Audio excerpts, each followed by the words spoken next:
Great, so we know how to actually draw around these shapes.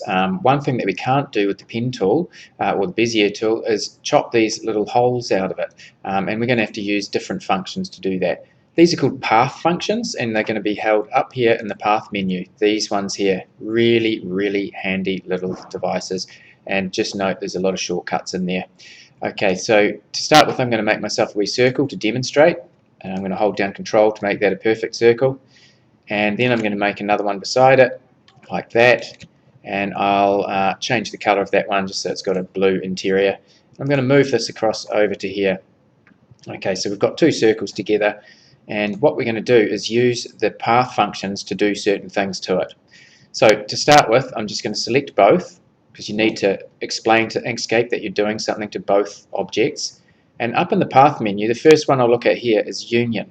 What does Union do? Union turns it all into one shape. So I'm going to back that up again. I'll zoom in a little bit so you can see what's going on. I'll go Control Z. Okay, I'll select them again, and we'll go back up to here. So Path, Union, and watch what happens down here.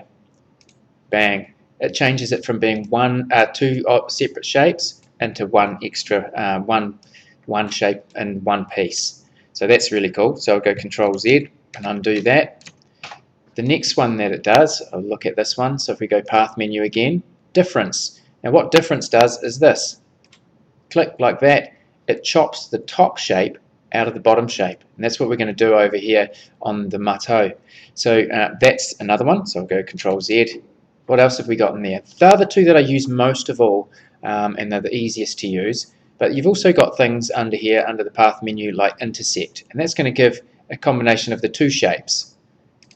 There we go, and that could help you creating really complex shapes. But like I say, you can explore the others that are in there now that you know how to do it. Basically, all you need to do is go select both objects. The one that's on top is significant, and you go union or difference or whatever it is that you want to do. And that's what you're going to end up with. Okay, so in the next video, I'm going to show you how that sort of works with the marteau.